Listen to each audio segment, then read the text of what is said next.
Bapak Ibu Saudara yang kekasih dalam Tuhan, kemarin kita sudah sama-sama merenungkan satu bagian firman Tuhan, dan apa yang sedang dibicarakan hari ini adalah bagaimana kita bisa menjalani hidup yang berkemenangan, bagaimana saudara bisa berjalan dari satu kemenangan kepada kemenangan, dari satu mujizat pada mujizat. Maka sebenarnya ditentukan oleh apa yang saudara pikirkan.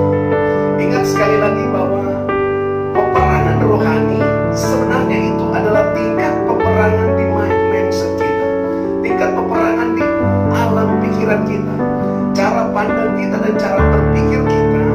Itu adalah tempat di mana terjadi peperangan rohani di sana. Bapak Ibu Saudara, kalau kita bisa mengendalikan dan menguasai semua pikiran kita, memiliki pikiran yang terdapat di dalam Kristus Yesus, maka sesungguhnya kita akan memiliki kemenangan demi kemenangan. Karena itu Bapak Ibu Saudara yang dikasihi dalam Tuhan, pagi ini kita akan sama-sama merenungkan bagaimana jenis-jenis pikiran yang bisa mempengaruhi kehidupan kita, sehingga kita bisa menjadi orang yang berkemenangan.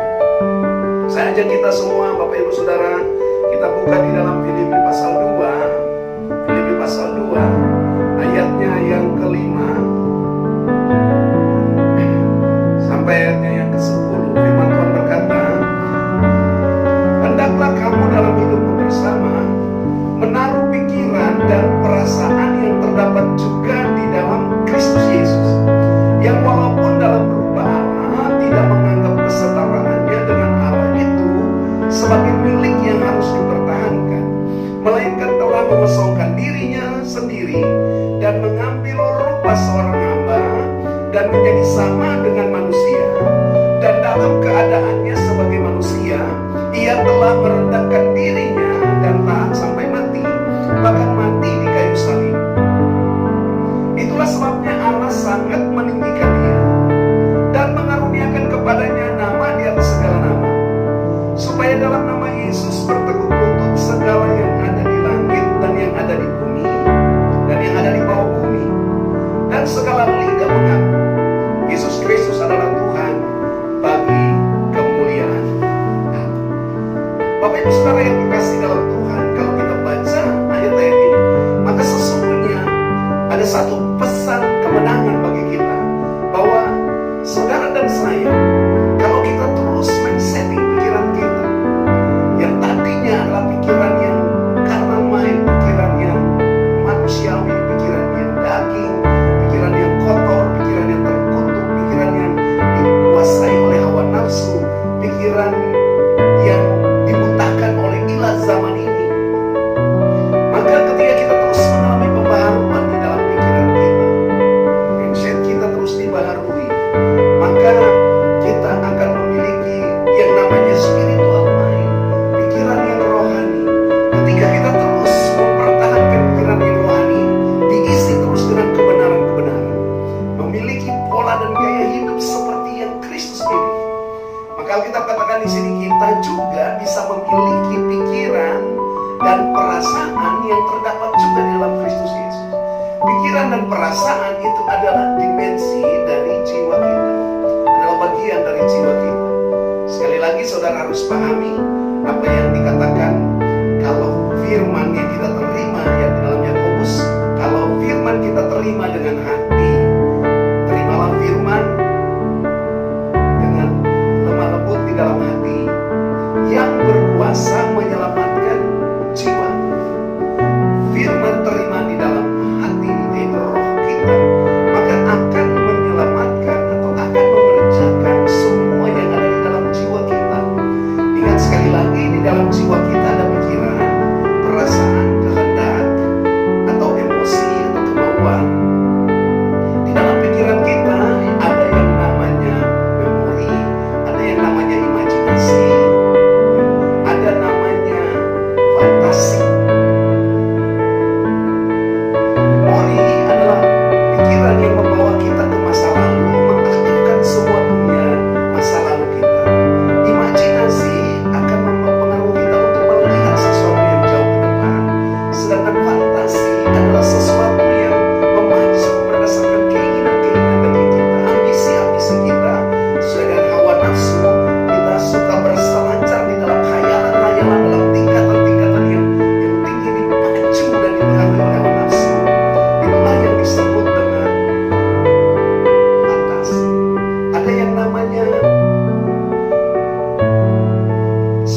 korban bakar. Maka tampaklah Samuel datang. Saul pergi menyongsongnya untuk memberi salam kepadanya. Tetapi kata Samuel, apa yang telah kau perbuat? Jawab Saul, karena aku melihat rakyat itu berserak-serak meninggalkan aku, dan engkau tidak datang pada waktu yang telah ditentukan. Padahal orang Filistin telah berkumpul di Mikmas. Maka pikir, sebentar lagi orang Filistin akan menyerang aku di Gilgal. Padahal aku belum memohon belas kasihan Tuhan. Sebab itu aku memberanikan diri untuk mempersembahkan korban bakar. Kata Samuel kepada Saul, perbuatanmu itu bodoh. Engkau tidak mengikuti perintah Tuhan Allah yang diperintahkannya kepadamu. Sebab sedianya Tuhan mengokohkan kerajaanmu atas orang Israel untuk selamanya. Tapi sekarang kerajaanmu tidak akan tetap. Tuhan telah memilih seorang yang berkenan di hatinya. Dan Tuhan telah menunjukkan dia menjadi raja atas umatnya. Karena engkau tidak mengikuti apa yang diperintahkan Tuhan kepada. Bapak Ibu Saudara, yang pertama, jenis pikiran yang sangat kuat mempengaruhi kita. Kalau kita salah memilih jenis pikiran ini, maka hidup kita akan berantakan. Kalau kita salah memiliki jenis pikiran yang mengendalikan, menguasai hidup kita, maka kita tidak akan mencapai tujuan yang Tuhan tetapkan atas hidup kita. Ayat di sini, kalau saudara baca ayat ini, Tuhan berjanji buat Saul, kalau dia hendak berperang, sebaiknya dia mempersembahkan korban, dan yang layak mempersembahkan korban itu adalah imam atau nabi. Dan pada zaman itu Samuel menjadi nabi, dan Samuel yang harus mempersembahkan korban. Tetapi apa yang dilakukan oleh Saul, dia mempersembahkan korban sendiri. Karena apa? Karena apa yang mempengaruhi pikirannya. Dikatakan pikirku. Artinya yang pertama itu adalah pikiran kita sendiri. Seringkali kita dikendalikan, kita dikuasai oleh pikiran kita sendiri. Kalau saudara memiliki pikiran, kalau tidak disetting, tidak mengikuti perintah dan ketetapan Tuhan, maka saudara akan melanggar kehendak Tuhan. Sekali lagi, kalau saudara menggunakan pikiran saudara sendiri, maka kecenderungan hatimu untuk melaksanakan apa yang kau mau dan bukan apa yang Tuhan mau.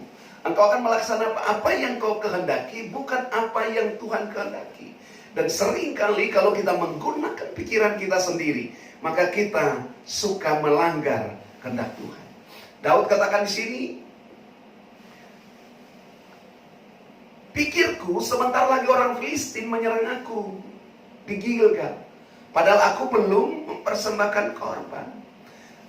Samuel takut jangan sampai rakyat meninggalkan dia. Rakyatnya sudah mulai berserak-serak. Pikiran kita itu sangat dipengaruhi oleh keadaan di mana kita ada. Pikiran kita sendiri itu sangat dipengaruhi oleh fakta-fakta lahiriah ini. Karena itu jangan mengandalkan pikiranmu sendiri. Sekalipun engkau memiliki banyak pengetahuan secara akademik, mungkin gelarmu banyak, tapi kalau engkau mengandalkan pikiranmu sendiri, maka engkau akan melakukan kehendakmu sendiri. Engkau tidak akan melakukan kehendak Tuhan, bahkan engkau akan melawan kehendak Tuhan, menentang kehendak Tuhan, atau tidak melakukan kehendak Tuhan, tapi engkau melakukan kehendakmu sendiri.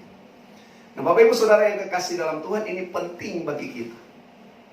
Yang kedua, jenis pikiran apa yang mempengaruhi pikiran kita, sehingga kita gampang sekali terjebak dengan semua keadaan dan situasi yang bisa terjadi di dalam kehidupan kita.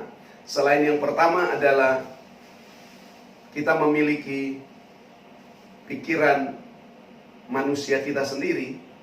Tetapi yang kedua, di dalam Injil Matius pasal 16, Injil Matius pasal 16,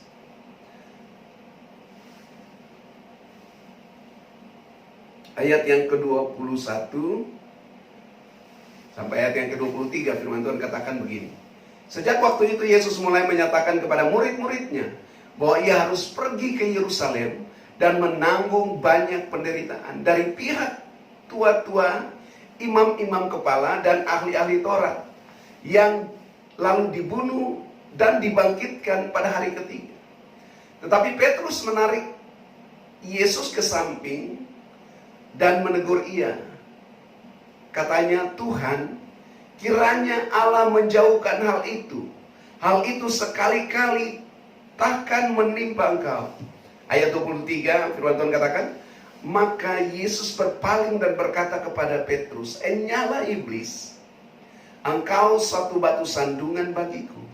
Sebab engkau bukan memikirkan apa yang dipikirkan Allah, melainkan apa yang dipikirkan manusia." Nah, Bapak Ibu Saudara yang kekasih dalam Tuhan, ternyata bahwa apa yang Petrus pikirkan ini adalah pikiran manusia. Pikiran manusia pada umumnya. Pikiran manusia yang sudah diinspirasi, yang sudah dimotivasi, pikiran yang sudah dikontrol, pikiran yang sudah dipengaruhi oleh penguasa kerajaan angkasa. Perhatikan, yang pertama adalah pikiran kita sendiri atau pikirku, maka kita akan melakukan semua kehendakku, kita tidak akan melakukan kehendak Tuhan. Lalu yang kedua, kalau kita memiliki, mengontrol hidup kita adalah pikiran manusia, maka kita akan menghalangi kehendak Allah. Yesus berkata, "Nyala iblis, sebab engkau jadi batu sandungan bagiku, karena bukan apa yang Allah pikirkan, tetapi engkau memikirkan apa yang manusia pikirkan." Nah, Bapak Ibu Saudara yang kekasih dalam Tuhan, yang manusia pikirkan itu adalah selalu senang, selalu bahagia, tidak boleh ada hambatan, tidak boleh ada tantangan. Yang manusia pikirkan semua yang manis, semua yang sedap-sedap saja, biar daging ini dimanjakan. Manusia tidak mau memikir untuk mati secara lahiriah, mati secara daging, tetapi dia mau memuaskan semua keinginan-keinginannya. Nah, Bapak Ibu Saudara yang kekasih dalam Tuhan, tanpa kita sadari, lebih banyak yang mengontrol hidup kita adalah pikiran kita sendiri dan pikiran manusia. Apa yang manusia pikirkan itu lebih banyak menghalangi rencana Allah dan kehendak Allah. Apa yang dipikirkan oleh manusia itu menjadi batu sandungan bagi rencana Allah, bagi tujuan Allah dalam hidup kita. Karena itu jangan memikirkan apa yang dipikirkan manusia, tetapi mari kita men-setting pikiran kita untuk memilih jenis pikiran apa yang dipikirkan Allah. Ingat bahwa Tuhan itu sudah memikirkan sesuatu tentang diri. Kalau Mazmur pasal 139, dari jauh Tuhan sudah memikirkan kita. Ya. Dan apa yang dipikirkan Tuhan itu indah sekali. Tuhan selalu memikirkan, merencanakan, menghendaki sesuatu yang terbaik dalam hidup kita. Mari kita belajar untuk bisa memikirkan apa yang dipikirkan Allah. Ada satu syair lagu yang menulis, "Sungguh besar pengorbananmu bagiku, sungguh besar pengorbananmu bagiku, terlalu dalam untuk dimengerti. Sungguh besar, sungguh indah yang kau pikirkan tentangku, tak terselami bagiku." Tuhan memikirkan sesuatu yang indah bagi kita, tapi terkadang tidak terselami oleh pikiran kita. Karena itu saudara harus belajar untuk mengenakan pikiran Kristus, supaya saudara bisa menyelami apa yang Tuhan pikirkan tentang dirimu. Bukan apa yang Tuhan pikirkan tentang dunia ini, bukan apa yang Tuhan pikirkan tentang orang lain. Tetapi mari kita setting pikiran kita, apa yang Tuhan pikirkan tentang hidup kita. Maka saudara akan mengalami kemenangan. Nah, pikiran duniawi atau pikiran manusia ini adalah pikiran yang sudah diinspirasi oleh dunia ini. Karena itu pikiran manusia ini memiliki beberapa tipe atau Pikiran manusia atau juga disebut dengan pikiran duniawi. Pikiran duniawi atau pikiran yang kedagingan, carnal mind, pikiran yang hanya cuma memanjakan dirinya sendiri. Itu yang tadi saya bilang, di dalam pikiran kita yang melakukan yang namanya fantasi. Yaitu pikiran dikuasai oleh hal-hal duniawi, ambisi, cabul, nafsu rendah, pikiran masa bodoh, pikiran yang kotor dan lain-lain. Lalu yang berikut disebut dengan pikiran yang dibutakan oleh ilah zaman ini, blinded mind. Di dalam 2 Korintus 4 ayat 4 firman Tuhan katakan, orang-orang yang tidak percaya, yang pikirannya telah dibutakan oleh ilah zaman ini, sehingga mereka tidak melihat cahaya Injil tentang kemuliaan Kristus yang adalah gambar Allah. Nah, seringkali kalau kita masih memiliki pikiran manusiawi, yaitu pikiran yang sudah dibutakan oleh ilah zaman ini. Ilah zaman ini adalah setan sendiri. Ilah zaman ini adalah iblis yang memakai rencana-rencana. Bapak Ibu Saudara yang kekasih dalam Tuhan, setiap era, setiap zaman ada spirit yang mengendalikan dan menguasainya. Dan saudara tahu era di zaman ini bagaimana anak-anak gampang sekali dipengaruhi dengan berbagai-bagai pengaruh yang jahat. Mereka dari masih kecil mereka sudah terlibat dengan zat-zat aditif, ya, lem ibon, narkotik, dan zat-zat psikotropik lainnya seperti rokok dan lain-lain. Nah, Bapak Ibu, tanpa kita sadari ini memicu hidup kita. Yang berikut pikiran manusia ini adalah pikiran yang sia-sia. Roma pasal 1 ayat 21 berkata, sebab sekalipun mereka mengenal Allah, mereka tidak memuliakan Allah, memuliakan Dia sebagai Allah atau mengucap syukur kepadanya. Sebaliknya pikiran mereka menjadi sia-sia dan hati mereka yang bodoh menjadi gelap.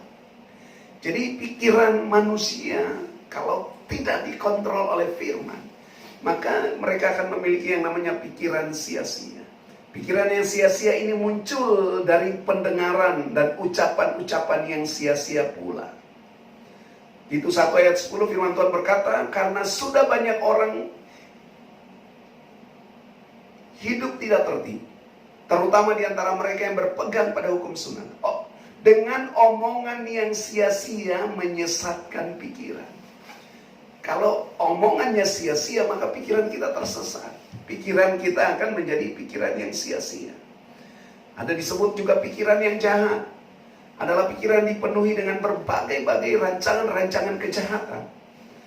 Roma 12, Roma 10, Roma 1 ayat 28. Dikatakan, dan karena mereka tidak merasa perlu untuk mengakui Allah, maka Allah menyerahkan mereka kepada pikiran-pikiran yang terkutuk, sehingga mereka melakukan apa yang tidak pantas. Pikiran manusia yang tidak dibarui, pikiran yang berdosa, pikiran yang terkutuk.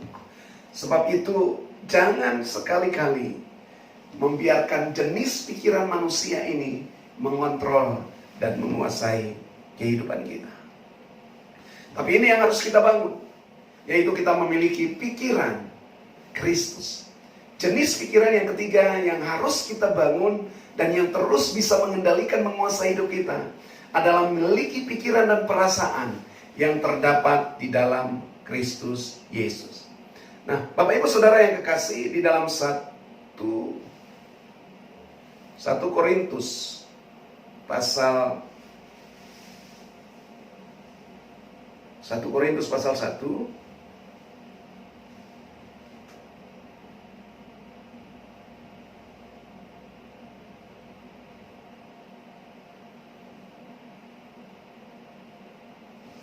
ya.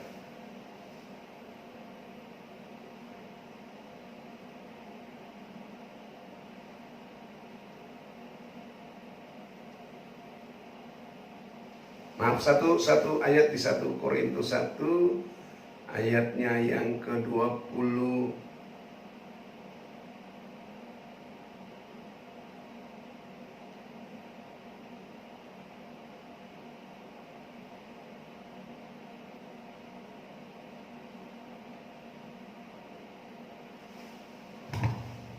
Iya, maaf ya, saya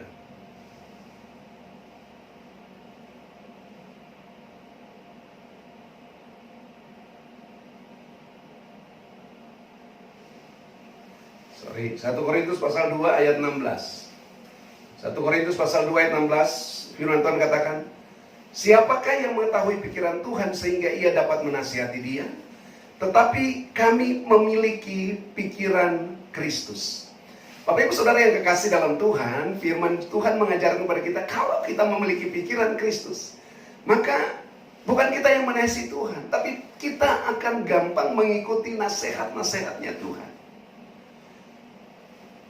Tuhan mau supaya kita memiliki pikirannya, pikiran Kristus. Nah, pertanyaan sekarang, pikiran apa itu pikiran Kristus? Iya, saya cepat karena sesuai dengan waktu yang harus kita ikuti.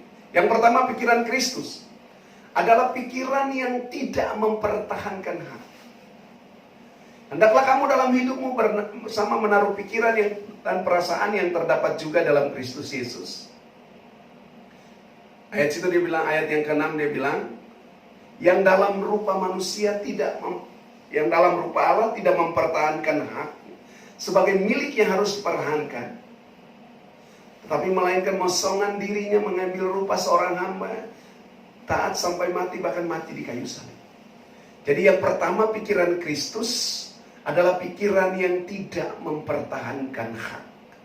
Yang kedua, pikiran Kristus adalah pikiran yang selalu merasa kosong, pikiran yang selalu lapar dan haus akan kebenaran. Kosong artinya orang itu bergantung sepenuhnya kepada Allah. Orang yang memiliki banyak pengetahuan, kalau tidak menguasai diri, maka dia akan menjadi orang yang sombong. Karena itu kita harus menguasai diri sedemikian rupa. Lalu yang ketiga, pikiran Kristus adalah pikiran yang taat. Bahkan taat sampai mati, matinya di kayu salib.